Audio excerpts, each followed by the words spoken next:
Alright guys, and some of you may be wondering just who the hell this is because I do not sound like Zero. That is in fact because I am not Zero. I am SSJason. He was nice enough to allow me to upload on his channel. It's actually quite casual. He was just commenting one of my videos and I went, we should do a video swap. And he went, okay sure. Just like, yeah. So that was awesome and here I am. So big thank you goes out to Zero. I know his full name is Zero Must 55555, but that's quite long, so I'm just gonna call him Zero. I'm sure he's fine with that. And I know in these videos, basically everyone's just trying to sell themselves and speak about how awesome they are. And I'm not going to lie, I am pretty damn awesome, but I'm not going to sell myself. That's not what I like to do. You know, it's going to sound like I'm selling myself because I can't really explain it any other way, but I'm really intentional at doing it. Right? Obviously, see, this is the selling part. Obviously, on my channel, I am sort of similar to a lot of other YouTubers, but you get a more honest approach, you know? And people sometimes just show like replays off or on DevPro, like what I'm doing right now, or whatever. They always talk about how awesome the deck is, and they show like constant wins. I don't do that. I like to bring the losses, I like to bring when it's got clunky hands as well, because that does happen. And don't get me wrong, it's easy just to show 10 straight wins. I mean, that'd be pretty easy, but you don't really learn anything there, do you? You just think, man, this deck's amazing, 10 straight wins, and everyone goes out and play, then you realise, wait a minute, I'm getting unplayable hands here. How come I didn't see this in this video? So you will get I will show off the unplayable hands, times where we get owned, so you can kind of see where it went wrong, and if you really like the deck, because I don't spend too long on each deck, you can try and take it further. You know where the improvements are needed, you go, wow, he really had problems with X, I need to improve X, whatever X is. So I like to show off, you know, the wins, the losses, the problems. I'm always honest. If I think a deck's got a lot of problems, I'll tell you as such. And even if you're a big fan, you get upset, I'm still going to be honest and just tell you where the deck went wrong. And yeah, that's pretty much it. That sounds so much like selling myself, doesn't it? Damn it. I don't want it to, but it does. And this is actually, I don't know if he's subscribed or not, but he'd seen one of my videos, and I knew I was going to get Quasar, and that's pretty damn cool. That's pretty damn epic. So anyway, this is the more selling myself part. I do a lot on DevPro, pretty much constant. I do some in real life stuff as well, you know, with the camera and that, but quite a low amount, to be honest, just because it is easier, more convenient on DevPro, and you know, guaranteed high quality all the time, because obviously I don't have to check the lighting, don't have to do anything like that. Plus it's shorter and easier to render and upload, which is always nice as well. It means I can get constant videos at a fast rate, of course, and at high quality still, which is always nice. Again, it sounds so much like selling myself, not something I want to do, but damn it, some people don't know what I'm all about, and I feel like I have to explain it, even though it's basically just another standard YouTuber. Whoop-de-doo. Yeah, exactly. But at least I'm being honest about it, you know, that counts for something. So I take all requests. The HORUS deck was a request. I've got Fire King as a request, Chronomalies as a request to, you know, come up with just on gimmick puppets.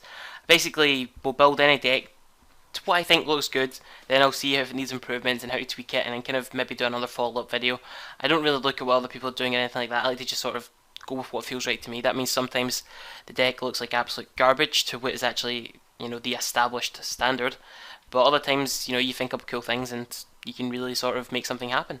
I think one of the highlights for me so far has been creating my own original deck. It's called Maximum Zero. You will see it on my channel probably from about a week and a half ago, 2 weeks ago. It's completely original, built just by me, solo, and that didn't turn right there. And it's pretty good.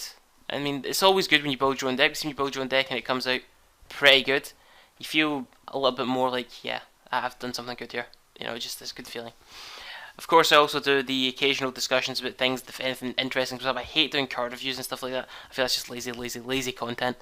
So I try to stay away from things like that, unless it's something truly spectacular or truly like ridiculously OP, and it just warrants its own video. But for the most part, I don't do that. That's for other lazy YouTubers to do, not for me. And if any of you out there are not from where I'm from, you may notice the slightest, maybe, slightest twing of an accent, maybe. And if you do, that's because I am in fact from Scotland. However, this is basically accent free. I'm not using any Scottish words, any Scottish slang, anything like that at all. Because I know a lot of people have English as a second language, and obviously I don't want to confuse them more. You know, they're learning English, then I'm using all these slang terms, and you know, Scottish English, which is sort of like our variant of the English language, sort of how you got American English as well. And I don't want to confuse them even more so I try to keep that away. You know, talk as plainly as possible. Sometimes that means I sound boring as hell. But I'd rather sound boring if people understand me than make crap jokes and have nobody understand me, because, hey, they can't understand the crap jokes, they're not even going to get a laugh at your crap joke. Makes sense to me. I guess some people might be interested in my Yu-Gi-Oh credentials, which is kind of silly, but somebody might bring it up. I actually took a large break from this game, 5 years plus, missed the entire end of GX, the entire Synchro era getting skipped.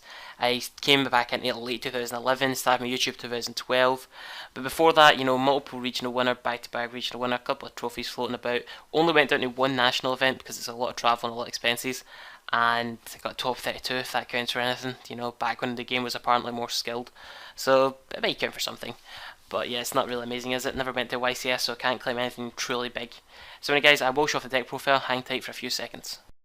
Okay guys, so this is the deck list for the deck I just shown off, and if you've ever been on my channel before, you've noticed this can last like easily up to 20 minutes, some of the videos last, which is I know a bit strange for just a deck list, but it's more of a deck profile, deck discussion. I always talk about it in depth after I go over the list, but as always I will give the list off first. So if you're just here for that, you can get it and leave. We've got 2 Horus level 8, 3 Horus level 6, 3 Horus level 4, 3 Blaster, 2 Card Trooper, 3 Card D, 2 Max C, 2 Effect Veiler.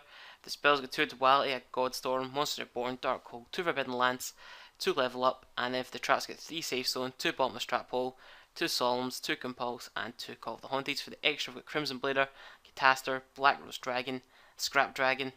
Then for the Exceeds, we've got Gusto Emerald, Gem Knight Pearl, M7, Black Shepherd Corn, Cowboy, Levier, that's Leviathan, this one's Levier, Master of Blades, Big Eye, Dracosac, and Gachi.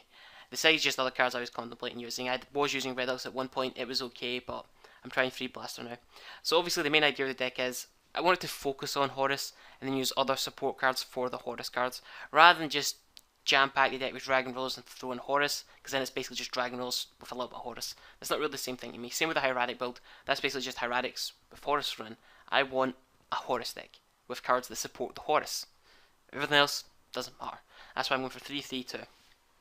3 Blaster, sometimes you will be stuck with 6s and 8s in your hand. This can help pitch to pop, and of course you can banish the Fires and Dragons to bring it back. I know this is still a Dragon Ruler, but it's just the one and it actually supports the Horus theme, so I'm happy with that. 2 Card Trooper, it can help dump cards to your deck, maybe a 6 or a 4, you can Call the Haunted back. It itself actually works with Call of the Haunted. If you tune it on, you can get a draw. Pretty nice if they try to MST or Godstorm it, or what have you, so that's always interesting. And of course when it dies you get a draw, which can help dig for your deck. 3 Card D help you dig for your deck to get into your Horus cards, because there's not a searcher for Horus, so you need cards to help you draw. And of course with Card D I like to have hand traps as well as regular traps, because obviously some people just like to say, he's only got 1 or 2 back row, they play Godstorm, because obviously Card D'd, and they try to go for it. So it's always good to have something in your hand. And I like 2 and 2 right now in certain decks, because obviously some people just don't stop at Max C, and you better have something to draw into if you're still going to lose. You may have 20 cards in your hand, but you still lost. So keep that in mind. 2 level ups, so you can level up level 4. If you won't win first and just set a monster, summon level 4, level up it, get level 6 as an egg 1. Level 6 kills a monster, and on your end phase you out at level 8. And since you did kill a monster, you're actually break even card advantage, but you've got a 3000 attacker that says no to all spells. Not bad. 2 Lance, it works similar to an MST, and if they try to use a trap card on your level 8 or your level 4, you can protect it. Keep in mind Lance doesn't work on level 6 on affected by spells. And of course it helps you weaken down your opponent's monster so you can kill it with your level 4 and level 6, which is convenient. What you want. You want to kill them by battle to get their effects off. So Lance is very good in here. These are all just standard. I wasn't initially running Duality. Duality is necessary, however, because you need ways to dig in your deck. Keep in mind, however, if you play Duality to take level 4, then kill something by battle, you won't get to use this effect because you need special summon, and Duality says no. 3 Safe Zone on level 8 seems pretty good to me. Most will destroy this with an MST or a Godstorm. If you've got level 8 that says no to spells, you've now got a 3000 beater, no spell cards, and it can't be destroyed or targeted. That's pretty good. Standard trap lineup, Call the Haunted to bring back your, level 4s, level 6s, even your card troopers on the chain. Pretty nifty. They speak for themselves, you know why they're all in here. We've got lots of space. We can bring out everything in here. Why not? And this was just extras. So anyway guys, hope you all enjoyed that. Thanks to Zero for putting this up on his channel. Hopefully, if he wants, he can give me a video to put on my channel as well, which would be pretty cool. But if not, anyway, thanks to him, thanks to you guys, and yeah, all that good stuff. So thanks guys, and maybe, just maybe, I'll see you all next time.